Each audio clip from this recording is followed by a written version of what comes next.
Welcome student. Today we will study about an autobiography of our former president and great scientist Dr. APJ Abdul Kalam. This lesson is extracted from his autobiography Wings of Fire. The lesson is from your textbook Beehive. So let us move to the summary of this lesson. This lesson tells us about Dr. APJ Abdul Kalam's childhood. यानी इस lesson के through हम अब्दुल कलाम के बचपन के विषय में जानकारी प्राप्त करेंगे। वह वर्ल्ड के एक ग्रेट साइंटिस्ट थे ऑल ओवर वर्ल्ड में, और इंडिया में मिसाइल मैन के रूप में जाने जाते हैं। उनके फादर का नाम जैनुलाब्दीन था और उनकी मदर का नाम आसी अम्मा था।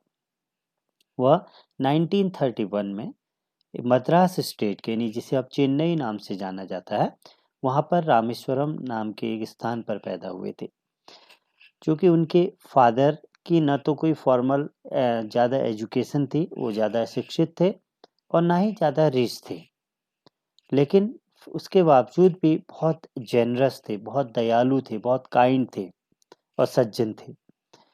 कई लोग जो आउटसाइड के थे, उनके घर के बाहर के लोग थे, वो भी प्रतिदिन उनके यहाँ खाना खाने के लिए आते थे और उनके साथ खाना खाते थे।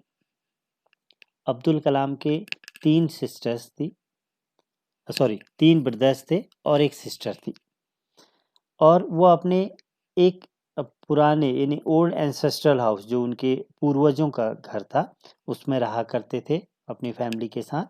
यह एक बड़ा पक्का घर था और यह रामेश्वरम की मॉस्क स्ट्रीट में, यानी मस्जिद वाली गली में स्थित था। अब्दुल कलाम जब केवल 8 वर्ष के थे, तब सेकेंड वर्ल्ड वॉर यानी द्वितीय विश्व युद्ध प्रारंभ हुआ, और यह हुआ 1939 को। अचानक मार्केट में उन्हें याद आता है कि टैमरिंड सीड, यानी जो इमली के बीज हैं, उनकी डिमांड बढ़ गई। तो अब्दुल कलाम उन सीड्स को कलेक्ट किया करते थे और उन्हें मार्केट में बेचा करते थे। तब उनके एक कजिन थे शमसुद्दीन, वह उस टाइम पर न्यूज़पेपर को डिस्ट्रीब्यूट करने का काम किया करते थे, वितरित करने का काम किया करते थे, और उन्होंने अब्दुल कलाम से बोला कि वो भी उन्हें हेल्प करे। तो इसलिए अब्दुल कलाम तैयार हो गए और अपने कजिन शमसुद्दीन के साथ न्यूज़पेपर डिस्ट्रीब्यूटिंग का काम करने लगे।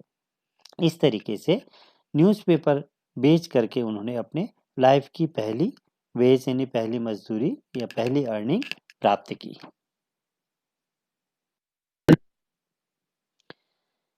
जब अब्दुल कलाम स्कूल में गए तो वहाँ पर उन्होंने टीचर्स को बहुत प्रभावित किया, क्योंकि वो काफ़ी प्रतिभावान थे, काफ़ी टैलेंटेड थे। तो उसके माता पिता भी यह इस बात को जानते थे कि वो काफ़ी टैलेंटेड है। उसके कुछ फ्रेंड, कुछ टीचर्स ने भी उन्हें काफ़ी इम्प्रेस किया, प्रभावित किया। वह रामेश्वरम में ही एक प्रारंभिक विद्यालय की कक्षा 5वीं में जब पढ़ते थे, तो उनके स्कूल में एक नए टीचर आए। अब्दुल अपने जो फ्रेंड थे, जो बहुत क्लोज फ्रेंड थे, घनिष्ठ फ्रेंड थे, जिनमें रामानंद शास्त्री प्रमुख हुआ करते थे, उनके साथ पहली पंक्ति में बैठा करते थे।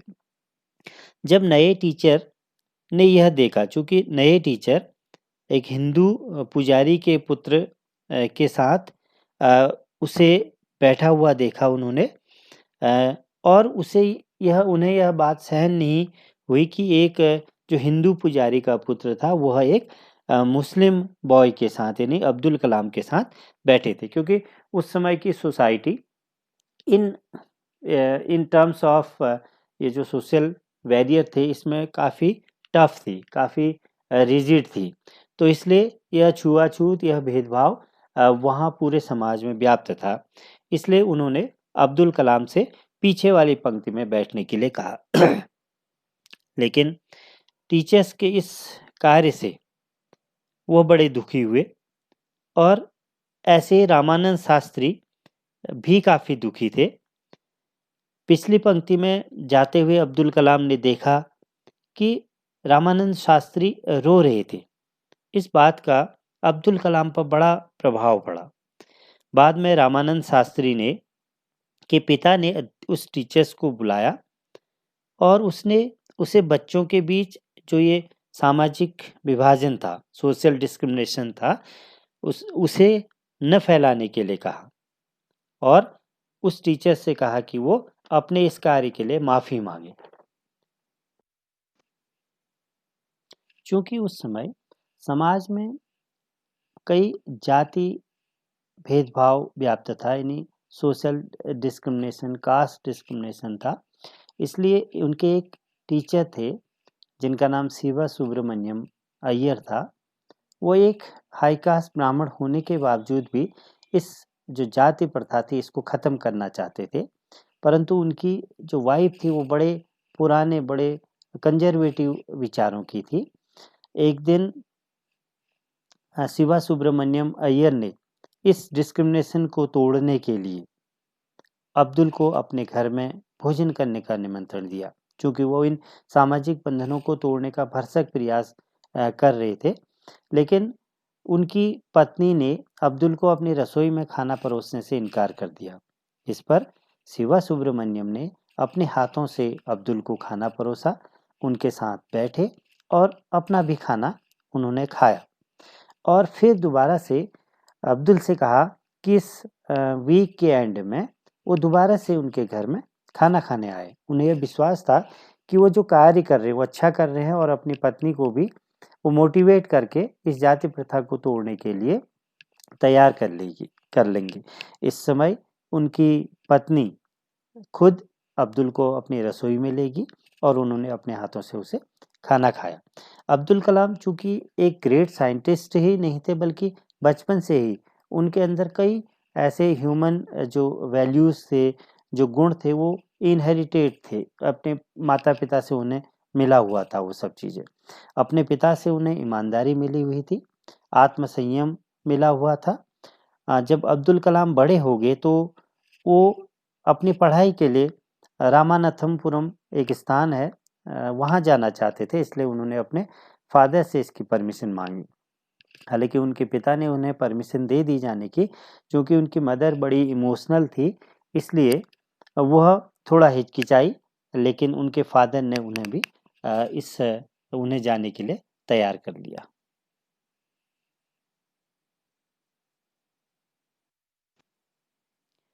जब अब्दुल कलाम रामानाथपुरम की ओर जाने लगे अपनी पढ़ाई करने के लिए, तो उनकी मदर बहुत भावुक थी, बहुत इमोशनल थी।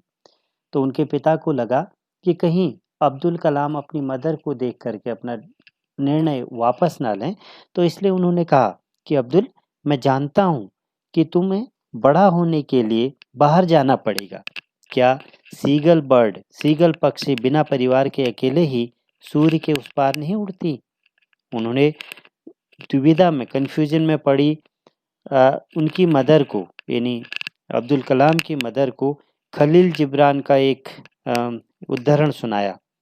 उन्होंने कहा कि खलील जिब्रान का उदाहरण सुनाते हुए कहा कि तुम्हारे बच्चे नहीं हैं, वे जीवन की अभिलाषा स्वयं के पुत्र और पुत्रियां हैं।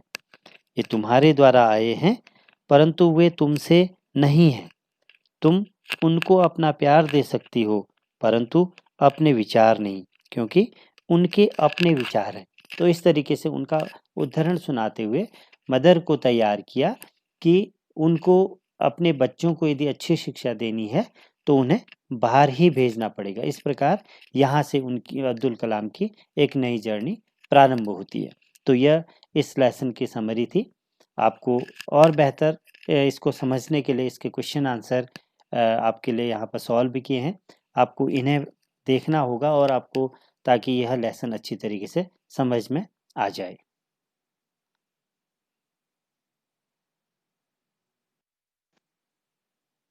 इस स्लाइड में आपके लिए और 3 क्वेश्चंस यहाँ पर हैं और इन क्वेश्चंस के थ्रू आप इस लेसन को और बेहतर तरीके से समझ सकते हैं। और इन क्वेश्चंस को आप सॉल्व कर सकते हैं।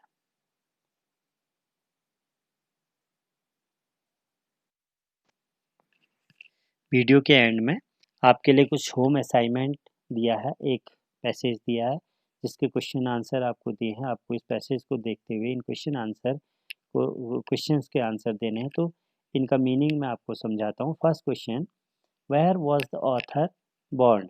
लेखक कहाँ पैदा हुए? आप इस पैसेज को पढ़िए और आंसर दीजिए। Second question, what do you know about the author's father? आप लेखक के पिता के बारे में क्या जानते हैं?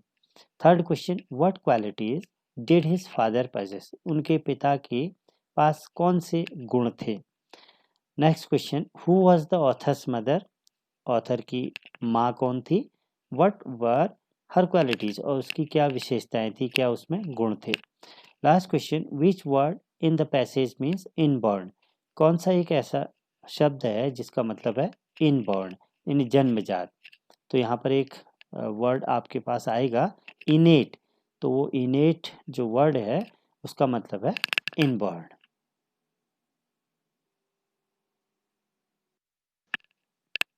वीडियो की लास्ट स्लाइड में कुछ और क्वेश्चंस आपके लिए हैं। आप लेसन को पढ़ेंगे और इनका आंसर देंगे। क्वेश्चन है, फर्स्ट क्वेश्चन है, हु वाज शमसुद्दीन? शमसुद्दीन कौन थे? How did the writer help him? और उन्होंने ये राइटर यानी एपीजे अब्दुल कलाम की हेल्प कैसे की? Second question, where were the bundles of newspaper thrown out from the moving train? यानी मूविंग ट्रेन से, चलती हुई रेलगाड़ी से न्यूज़पेपर्स के बंडल कहाँ पर फेंके जाते थे? Third question, who were the writers three close friends in the childhood? बचपन में राइटर के एपीजे अब्दुल कलाम के तीन गहरे दोस्त कौन थे? क्लोज फ्रेंड कौन थे? Question number 4, who was Shiva Subramaniam Iyer? Shiva Subramaniam Iyer कौन थे? And the last question, what did the writer seek his father's permission for? लेखक यानी राइटर पिता की परमिशन, पिता की इजाजत, आज्ञा किस चीज के लिए मांग रहे थे? यानी उन्हें किस चीज के लिए परमिशन की आवश्यकता थी? तो ये क्वेश्चंस हैं। जब आप पूरे लेसन को पढ़ेंगे, पूरी बुक को पढ़ेंगे और वीडियो को 2-3 बार सुनेंगे तो आपको इन क्वेश्चंस के आंसर समझ में आ जाएंगे। So that's all about this lesson. Thank you.